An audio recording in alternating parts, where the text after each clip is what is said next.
ABC Listen. Podcasts, radio, news, music and more.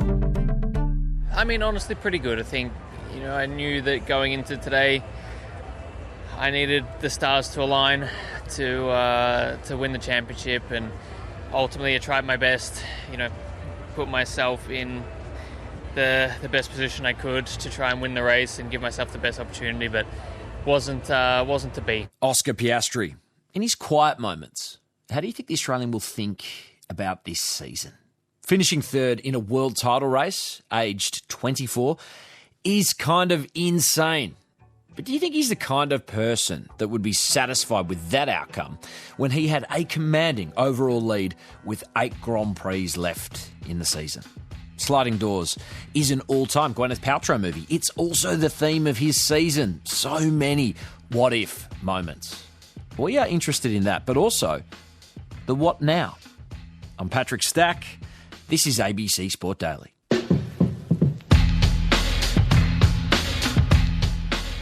Jennie Gow covers Formula One for the BBC. You are back in the UK, Jennie, post Abu Dhabi. Hey, just off the top, what does the end of season wrap party look like for a bunch of hardened F1 journalists in the United Arab Emirates after a gruelling season of covering intense motorsport? I can tell you it looks very different to Lando Norris's end of term party.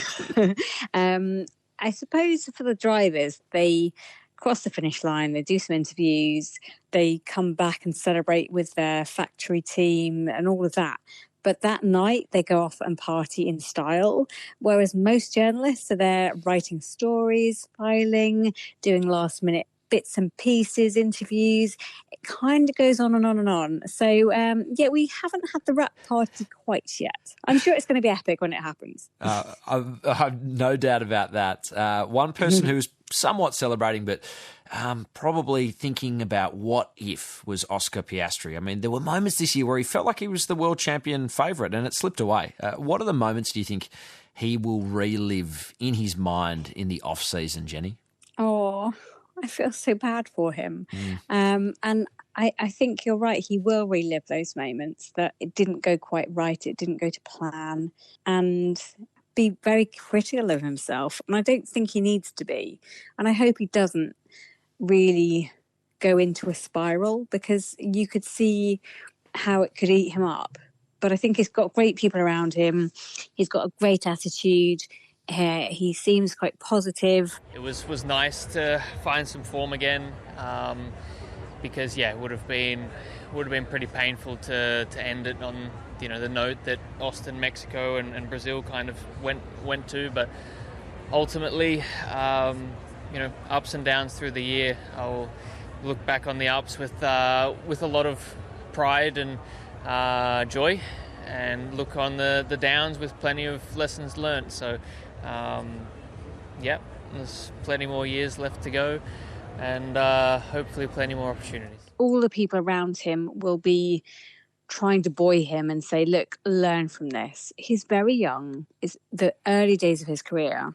And I think there will be moments, especially within the team, where it didn't go his way, and he'll look back at that.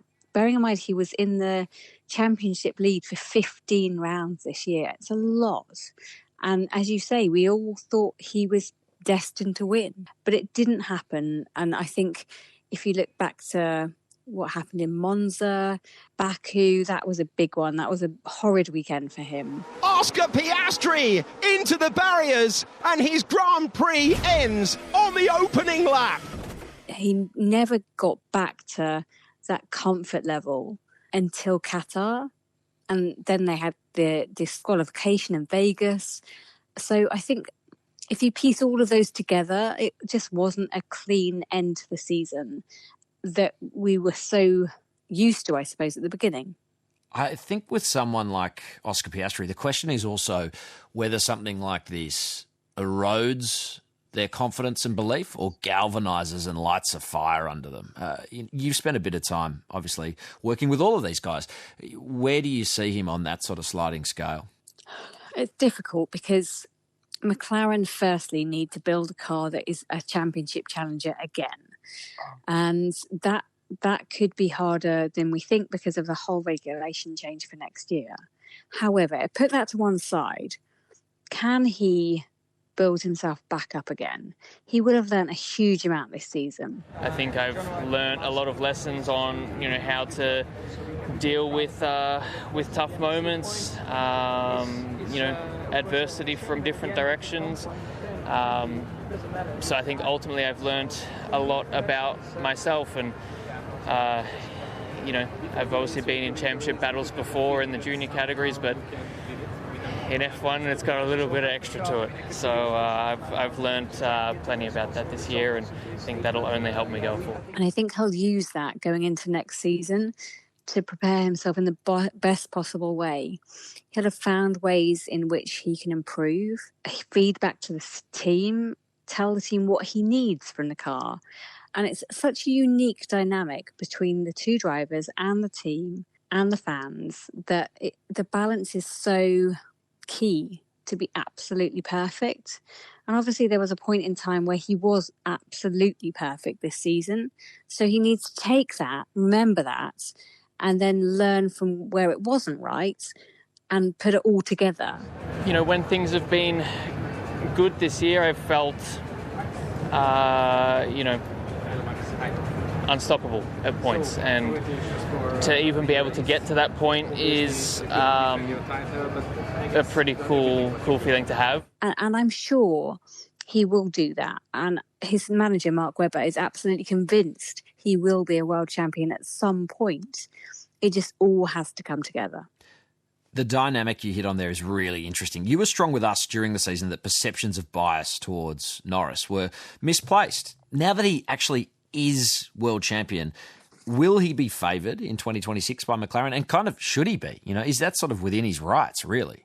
I don't think so. McLaren have steadfastly backed the way they wanted to race, the way they wanted to run McLaren as a team. And we heard papaya rules come up on the radio. Can you just clarify what exactly that means in race?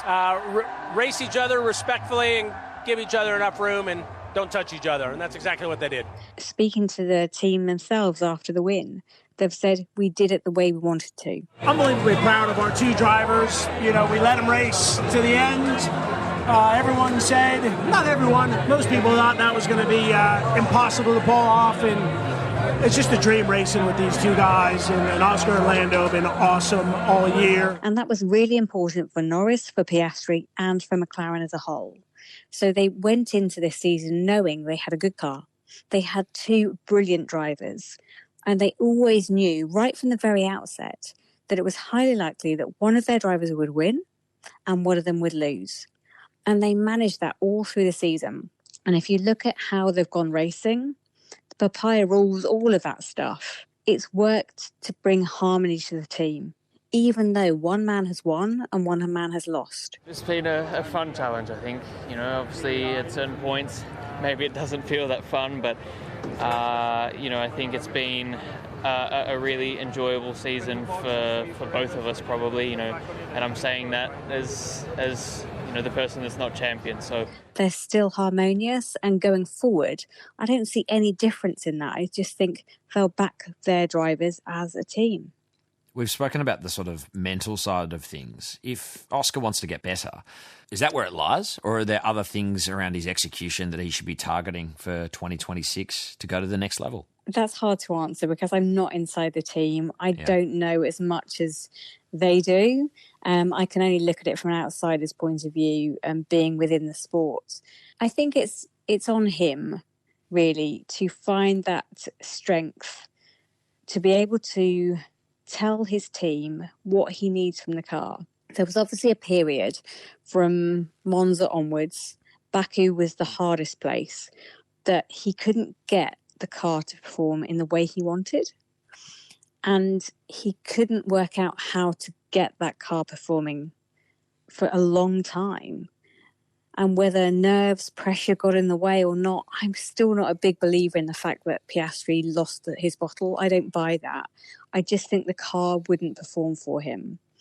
It didn't just quite gel as much as Norris did. And when Norris got the bit between his teeth, he was off. He was out of there. And yes, there were mistakes that happened within the team. Some that were Norris's fault, some Piastri's fault. and they let Max Verstappen back into that championship. But I do believe that Piastri has what it takes to win, and he has the strength of character to be one of the best. McLaren also scored some quite astonishing own goals down the straight. They'll be better for the experience, I suspect. Who are the papaya team's main competitors in 26 from where you see it? And I guess what changes are coming that might shape the next season?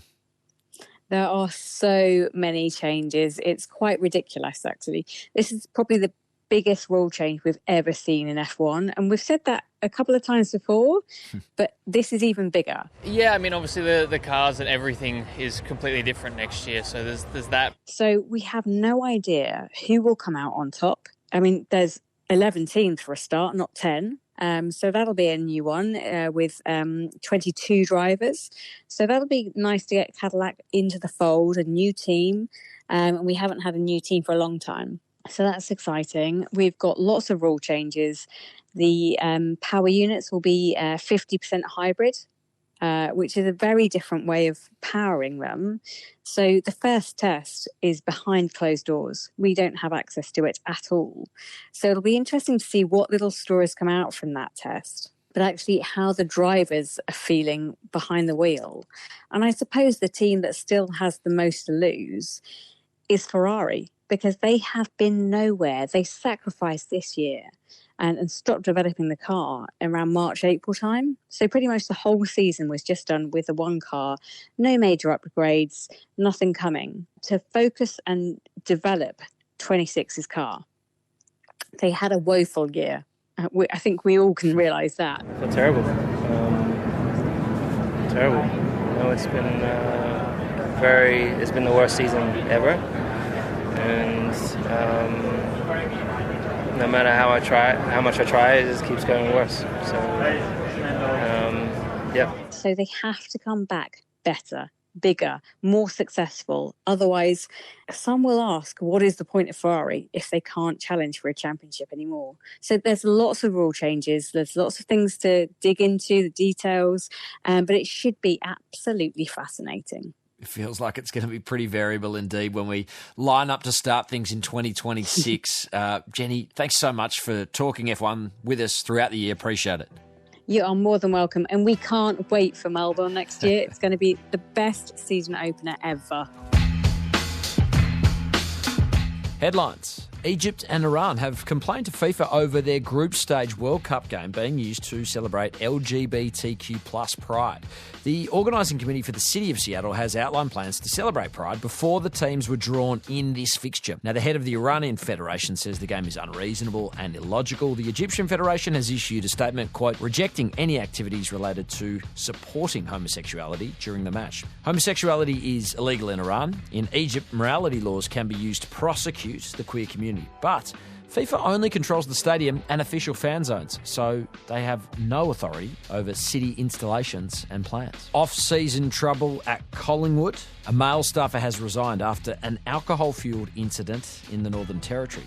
The employee was inappropriate on the final night of the club camp in Alice Springs. First-year AFL and AFLW players, some staffers and board members were understood to have attended the camp. You have probably heard about Arina Sabalenka and Nick Kyrgios playing a match in late December and it being billed as a sort of battle of the sexes. It's fair to say the match has had some detractors.